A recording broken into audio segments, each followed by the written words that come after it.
BJP 46तम प्रतिष्ठा दिवस पालन गंजाम जिला हिंजलिकाठू श्यामलाई पीठरे घुमसर जिला सभापति विजय कुमार स्वाईं तत्वावधान में बीजेपी 46तम प्रतिष्ठा दिवस पालन होइछे। एथिरे मुख्य अतिथि भावे आसिका सांसद अनिता शुभदर्शिनी, सम्मानित अतिथि भावे खलिकोट विधायक पूर्णचंद्र सेठी, वरिष्ठ बीजेपी नेता अरुण पंडा, शिशिर मिश्र, कोदरा एनएसी अध्यक्ष प्रमुख जोग देथिले।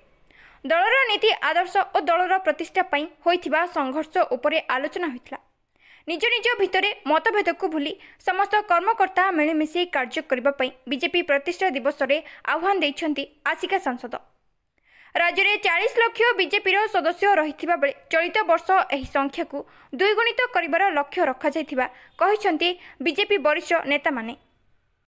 यार उद्देश्य है जे जो उद्देश्य लेकर भारतीय जनता पार्टी गठन होता 1980 मसीह दीर्घ 45 वर्ष बीतीगला। ए भितर आमे संगठन केते बढ़ाई पार्चे, जनसाधारण केते सेवा कर पार्चे।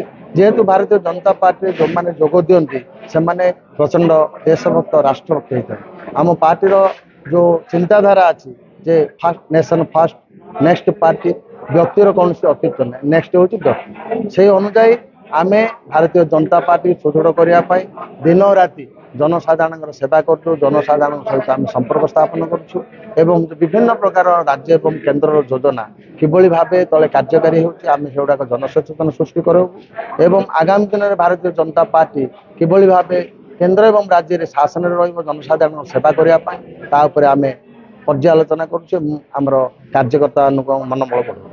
देखो सर्वप्रथम तो भारतीय जनता पार्टी प्रतिष्ठा दिवस रे समस्त गणमाध्यम बंधु मानू मोर कार्यकर्ता मानू मो अंचल नेता मानू समस्त को अनेक अनेक अभिनंदन।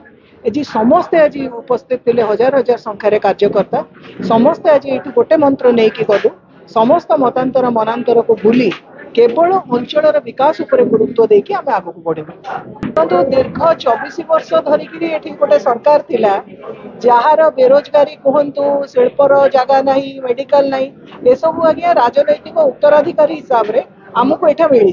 तेणु प्रथम लोकंकर मौलिक समस्या जोटा लोक पानी पाऊना ये मेडिकल टे ना ये सब दिगरे दृष्टि दबू से सब कम कर सारापर ये शिल्पर आवश्यकता रही।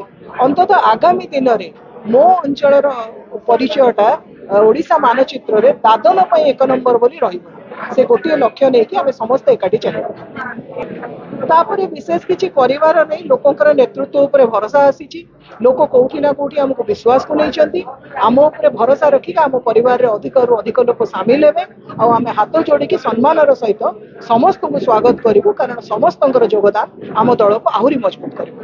देखो आमर एप्रिल 6 प्रतिष्ठा दिवस आमर थिला काली रामनवमी आज गोटे दिन आम एक्सटेंशन कराइला आज आम गर्व कारण आज भारतीय जनता पार्टी 46तम प्रतिष्ठा दिवस आज आमर माननीय एमपी मैडम आम अनिता प्रियदर्शनी मैडम आसते सहित खलिकोट निर्वाचन मंडल आमर एमएलए आसी सहित सब कार्यकर्ता आउ विजय भाई आमर जिला सभा सब उपस्थित थे।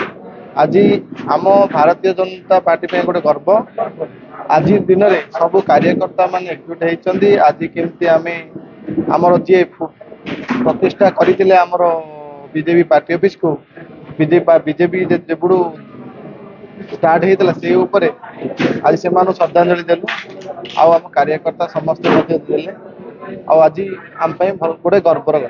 आमर बहु कार्यकर्ता अच्छा बहुत दिन पर आमर ओडिशा रे गवर्नमेंट आसिला आउ केते आमर कार्यकर्ता टिके जो अभिमान करूचंदी जोड़ा भी करूचंदी सेमानकर पार्टी कारण कास्का कन्स्टिट्यूशन मिनिमम 8 लाख 9 लाख लोक आमर अच्छा आमे सेमानो किमती भरोसा दबा सेमाने काम छोट छोट काम किमती आम कार्यकर्ता का माध्यम रे मंडल सभा माध्यम रे करेबा आउ आगु किमती पार्टी बढ़े से उपर आज आज आम माननीय एमपी मैडम ये विषय जनइले आमे भी किमती चेष्टा करूँ लोक मान सब समस्या समाधान करने।